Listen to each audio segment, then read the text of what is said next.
Hi friends, straight గా పాయింట్కి వచ్చేస్తే ముంబై ఇండియన్స్ టీంలో ఈసారి ఎవరు ప్లేయింగ్ లెవెన్లో ఉంటారని చూద్దాం.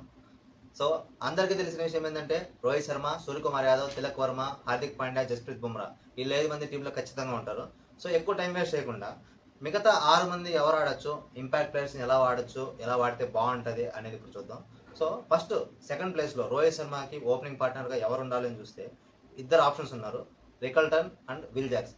వీళ్ళిద్దరు కూడా రయాన్ రికల్టన్ ఒక మంచి వికెట్ కీపర్, ఇంకా టీంలో కూడా ఎంత మంచి వికెట్ కీపర్ లేకపోవడం వల్ల సో ఆబ్వియస్లీ రికల్టన్కి సెకండ్ ప్లేస్ ఇచ్చే ఛాన్స్ ఉంటుంది. సో రయాన్ రికల్టన్ రోహిత్ శర్మతో పాటు ఓపెనింగ్ వస్తాడు. సో నెక్స్ట్ ప్లేస్ ఎవరికి ఇవ్వచ్చు అనుకుంటే షోర్ షాట్ ట్రెంట్ బోల్ట్. ఎందుకంటే ట్రెంట్ బోల్ట్ ఒక మంచి పవర్ ప్లే బౌలర్, ప్లస్ ఈ మధ్యకాలంలో కూడా మంచి ఫామ్లోనే ఉన్నాడు. అండ్ ఆల్సో 2020 సీజన్లో ముంబై ఇండియన్స్ కప్పు కొట్టడానికి one of the main reason Trent Boult. ఇంకా నెక్స్ట్ ప్లేస్ ఎవరికని చూసుకుంటే దీపక్ చహర్ వచ్చేసి ఒక quality Indian fast bowler, power ప్లేలో కూడా మంచి బాల్ని బాగా స్వింగ్ చేయగలుగుతాడు, డెత్ ఓవర్స్ కూడా బాగా వేయగలుగుతాడు. సో జస్ప్రీత్ బుమ్రాకి ఒక మంచి సపోర్ట్ అని చెప్పుకోవచ్చు. సో నెక్స్ట్ ప్లేస్ ఎవరిది అని చూస్తే కరణ్ శర్మ. టీంకి ఒక స్పిన్నర్ కావాలి కదా, ఈ స్పిన్నర్ ప్లేస్లో Mitchell Santner, Allah Ghazanfar and Karan Sharma ముగ్గురు పోటీ పడితే కరణ్ శర్మకి నేను ప్రిఫరెన్స్ ఇస్తాను. ఎందుకంటే కరణ్ శర్మకి ప్రిఫరెన్స్ ఇవ్వడం వల్ల టీంలో ఓవరాల్గా ముగ్గురే ఓవర్సీస్ ప్లేయర్ని పెట్టుకొని ఇంపాక్ట్ ప్లేయర్గా మనకు నచ్చిన వాళ్ళని తీసుకోవచ్చు. అదే శాంట్నర్ కానీ గజన్ఫర్ కానీ ప్లేస్ ఇస్తే నెక్స్ట్ ప్లేస్లో విల్ జాక్స్ అండ్ నమందీర్ ఉంటారు. విల్ జాక్స్ టీంకి వెంటనే ఫాస్ట్గా వికెట్లు పడిపోతే టాప్ ఆర్డర్లో వచ్చి టీంని కాపాడగలడు, ప్లస్ మిడిల్ ఆర్డర్లో ఎక్సలెంట్ హార్డ్ హిట్టింగ్ చేసి టీంని బయట వేయగలడు. స్పిన్ పిచ్చులకి వెళ్తే అక్కడ స్పిన్ కూడా చాలా బాగా వేసి 4 ఓవర్లు ఇవ్వగలుగుతాడు. సో ఓవరాల్గా విల్ జాక్స్ని టీం నుంచి బయటపెట్టే ఛాన్సెస్ చాలా తక్కువ ఉన్నాయి. ఇంకా నమందీర్ ఒక Indian hard hitting batsmen, strike rates ఇప్పుడు హైగానే మెయింటైన్ చేస్తాడు. సో ఓవరాల్గా నమందీర్, విల్ జాక్స్తో కలిపి టీంకి ఒక 7th నెంబర్ వరకు బ్యాటింగ్ ఎక్సలెంట్గా ఉంటుంది.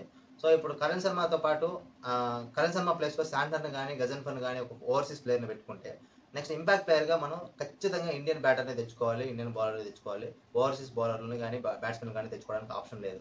ఎందుకు ఇట్లా చెప్తానంటే ఓవర్సీస్ ప్లేయర్స్లో బీవన్ జేకబ్స్ అనే బ్యాట్స్మెన్ ఎక్సలెంట్గా ఆడతాడు. అదే ఫాస్ట్ బౌలింగ్ మనకి ఎక్స్ట్రా కావాలంటే లిజార్డ్ విలియమ్స్, రీస్ తోప్లే ఉన్నారు, వీళ్ళిద్దరు కూడా వాడుకోవచ్చు.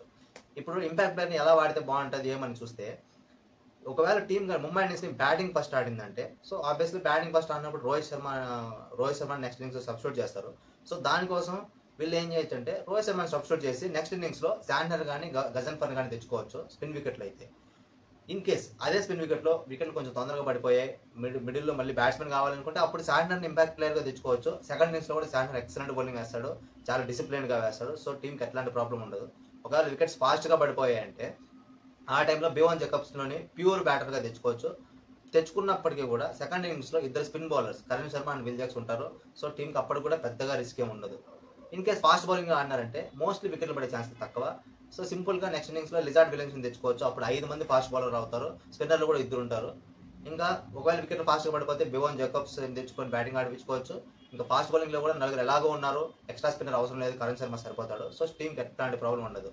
ఇన్ కేస్ టీం కానీ చేంజింగ్ చేసిందంటే ఆ టైంలో రోహిత్ శర్మని బయట కూర్చోబెట్టి స్టార్టింగ్ నెక్స్ట్ ఇన్నింగ్స్లో ఎలాగో చేసింగ్ కాబట్టి శాంట్నర్ అయితే కన్నా ఇండియన్ బ్యాటర్ని సబ్స్టిట్యూట్ చేసి రోహిత్ శర్మని తెచ్చుకుంటే శాంట్నర్ అయితే కన్నా ఎక్స్ట్రా బ్యాటర్గా ఉంటాడు, బీవన్ జేకబ్స్ అయినా కూడా రోహిత్ శర్మతో పాటు ఎక్స్ట్రా బ్యాటర్గా ఉంటాడు. సో ఓవరాల్గా ఎలా చూసుకున్నా కూడా minimum 7 batters, 2 spinners, 4 fast bowlers ఎలా చూసుకున్నా ఉంటారు. సో ఓవరాల్గా ఈ టీంకి నేను 9 out of 10 రేటింగ్ ఇస్తాను. కప్పు కొట్టే ఛాన్సెస్ కూడా నాకు బాగానే కనిపిస్తున్నాయి. ఈసారి చాలా గ్యాప్ కూడా వచ్చింది. మీరేమనుకుంటున్నారు కింద కామెంట్స్ చెప్పండి. Thank you for watching. Follow cricket Telugu for more.